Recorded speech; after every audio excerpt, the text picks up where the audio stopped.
Weekly Wheaties 2416. Incognito mode. Google. EVs.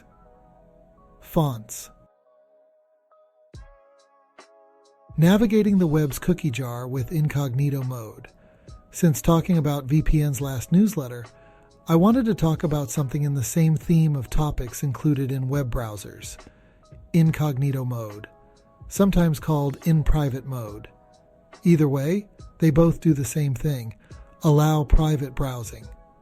However, the term private browsing is a bit tricky here, as what is meant by private browsing is probably not what you think it means. I don't think it's a secret that our internet service providers, ISPs, can monitor web traffic. But just to be clear, any network you connect to, whether over Wi-Fi or cellular data, can see what websites you visit and what information is transmitted back and forth if unprotected. Typically, an HTTPS website will blog personal identifiers, which is something to keep in mind. To further warn you, do not visit any sites requiring personal information if not using a VPN on your personal home network that has a Wi-Fi password or your own personal cellular connection. With the popularity of VPNs, they have been advertised to help hide traffic from your ISP. However, you must be careful in using one, as it potentially could break terms of service if abused or doing anything illegal. With that in mind, some may think using the incognito mode may replace the function of a VPN. This is not true. Before we can talk too deep on incognito mode, we must first talk about other term you've probably heard before. Cookies. No, we're not talking about the baked snack with chocolate chips. At the most basic level of explanation, internet cookies store information on your computer or device. Just like anything, they can be used for good or bad. They were originally created to help with online stores. A cookie file would save your shopping cart on your local computer, allowing the website to know what items you added to your cart. This could help if you left the site and came back at a later time and would work even if you were signed into your account. Other positive uses of cookies including storing login and password information on websites to keep you from having to sign in and out all the time, and saving your location on a YouTube video, podcast, or progression in a survey.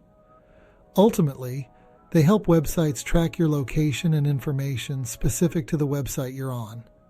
On the other hand, whatever information you allow your web browser to have access to, any website has the ability to access that information too. For example, location, photos, microphone, camera, and more. Except the next problem comes with continued tracking. If a website tracks your information on their site, there is potential other sites may have access to the same information. This is especially true with third-party cookies. This can include any type of site technically, but mainly is focused on email services and social media sites, as it focuses on login information. Meaning, if you use your social media account to log into another site, that site now has access to everything you allow via the browser and the social media site or app. In some cases, even if you don't explicitly give the app permission, you may have some other third-party tool or plugin connecting the two. Even Facebook acquired a VPN app, Onavo, to snoop on users' Snapchat traffic. This can escalate quickly, and these sites and apps talk to each other a lot behind the scenes, which is how one site or app appears to know things you think it shouldn't. Again, the good and the bad with these cookies is that information now is shared. Upon visiting weather.com, advertisements are probably showing the last things you searched on Amazon, or perhaps other sites you visited, or at least something similar. But guess what? Weather.com doesn't know that. They are using a third-party tool, in this case Google Ads, to gain access to and share your browsing history. Then, we need to talk about those bothersome pop-ups. You know what I'm talking about. All of those sites you visit that have a box in a corner, or worse, the middle of the page, that won't go away until you accept, deny, or click the X. Those pop-ups are required by law in some countries. So that's why you see them on any site that collects this information. The pop-up is required to give you information on what cookies they store, and in some cases give you the option to opt in or opt out. At the risk of boring you too much, you can read more about the General Data Protection Regulation or GDPR here. It varies by site, but clicking the X to close the box may automatically accept or deny cookies, depending on their settings. Denying is exactly what it sounds like. You will be denying the site to use cookies to track you or access other cookies. Sometimes good, sometimes bad. It all depends on what you are looking to do, for example, disallow targeted ads. But what if you wanted to block all cookies across all sites? Enter Incognito mode. That is essentially what it is doing, opening a new browser with no current cookies or history, and no storing cookies or saving your history as you browse, or at the least, emptying all saved data when the current browsing session is complete. There's a big misunderstanding here, though. Just because this information isn't stored on your local device doesn't also mean it's not tracked. Any network you're using to access the internet can still see all traffic. Google even has fought court battles on this exact concept and has agreed to delete any data collected specifically from users of Incognito mode. The data these web browsers have access to help not only them, but other third-party tools they work with. Suffice it to say, this is one of many reasons Microsoft is trying to keep you using its Edge browser. Lastly, using Incognito mode has other perks.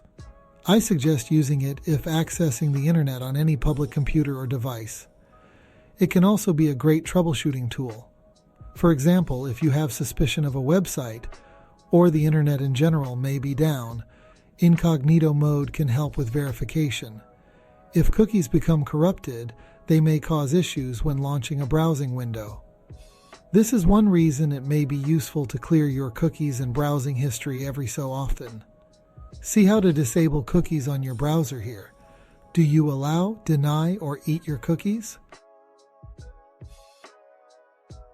In case you missed it, Google updates. If you're a Google Photos user, starting next month, you will start to have access to editing tools previously only available to Pixel Phone or Google One users for free. This includes Google Magic Eraser, Photo Unblur, Portrait Light, and the AI-powered Magic Editor, along with others. I am not a user of Google Photos or any of these tools, but this is something you'd have to play around with yourself anyway to see how and why you would use these tools. Think of these as an easier-to-use and AI-powered version of Photoshop. To keep up with all your devices, Google has also introduced a new software to work in tandem with Android smartphones and trackers.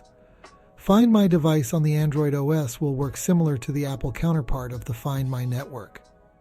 While Apple and Google devices can alert users who may be being stalked from either's devices, it's unclear if a Google device can be added to the Apple Find My network or vice versa. If history has proven anything here, I doubt it. But since they use an industry standard designed in tandem, one can hope. Something that may help out all Android users moving forward is the acquisition of Beeper. Automatic, the parent company of WordPress and other web tools, says they have big plans for the future of messaging. We have more reason to believe them now, as just last October they acquired Texts.com, a competitor to Beeper. Google users have used the RCS standard in text for a while, with Apple's commitment to bring it to their devices in 2024. This standard shared across devices will give apps like Beeper more authority and security in their use. In case you missed it, EV updates. China's major competitor to Tesla, BYD, has announced the Seagull EV, with a price around $10,000. They have no plans to come to the US soon, as they note complications in the market around politics, competition, availability of the charging network, among others. While Tesla has announced an upcoming $25,000 car, they have also regained the lead of sales of EVs across the globe. With the Cybertruck deliveries starting to ramp up, along with potential updates to the Model Y, to follow the Model 3. I personally don't see a need for them to worry with the less expensive variant. Why would you waste time on a different model and not sell the more expensive products as quick as you can make them? Especially if you can instead build a robo-taxi to compete with Uber and Lyft. We'll have to wait for August to see what that looks like, though. Pick of the week, font fun. Fonts are something else interesting whether on the web or dealing with print. Even in the same type of business, fonts can bring about different feelings or meanings. We see that with restaurants all over the place, but check out what fonts the various tourism boards across the US and the world are using. However, you may see a font you like but not sure what font it is. That's where What the Font comes in handy. Simply upload a picture or screenshot and crop the text you want to identify. Then, free fonts are available for download through dayfont.com, Font Squirrel, Font Space, and Google Fonts, among many others. For some fun with fonts, check out 2 online games, ShapeType and KernType.